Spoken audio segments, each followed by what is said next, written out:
আচ্ছা।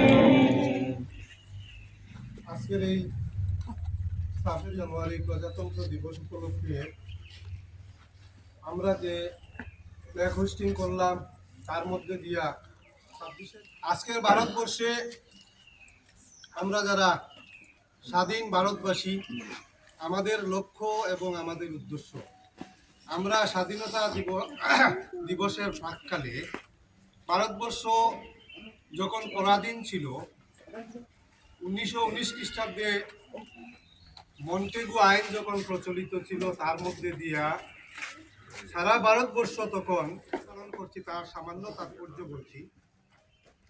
সারা ভারতবাসী যখন করেছিল ইংরেজের বিরুদ্ধে, তখন জালিয়ানওয়ালাবাগের কাণ্ড হয়েছিল। খান আব্দুল গফফার খান তখন বলেছিলেন একজন মুসলিমও যদি তার পিছন দিকে ভূমিকা ছিল তা ছিল অনস্বীকার্য।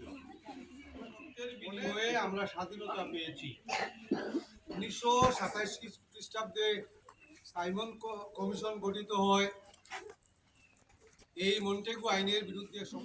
এই সময় কংগ্রেসের মধ্যে দুই ভাগে বিভক্ত হয়েছে, সেটা হলো ইতিহাস।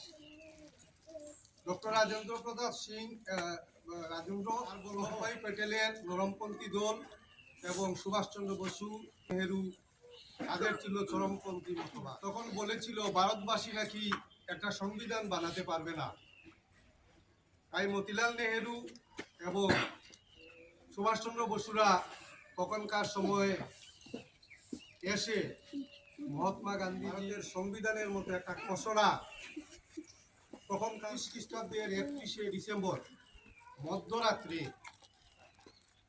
উভয় কংগ্রেসের মধ্যে উভয় একত্রিত হয়ে করে নেতাজি সুভাষচন্দ্র বসু হিসাবে গ্রহণ করেছিল। সেই হিসাবে 1947 15ই আগস্ট ভারতবর্ষ স্বাধীন হয়েছিল। সংবিধান রচিত হয়েছিল তার 1 বছর পরেও, প্রায় 1.5 বছর পরে 1949 খ্রিস্টাব্দে যখন অক্টোবর মাসে পূর্ণ স্বাধীনতার সংবিধান রচনা করা হয়েছিল, তখন ভারতের স্বাধীনতাকে বাদ দিয়ে সেটাকে প্রজাতন্ত্র বা সাংবিধানিক দিবস হিসাবে পালন করা হয়েছে আসছে।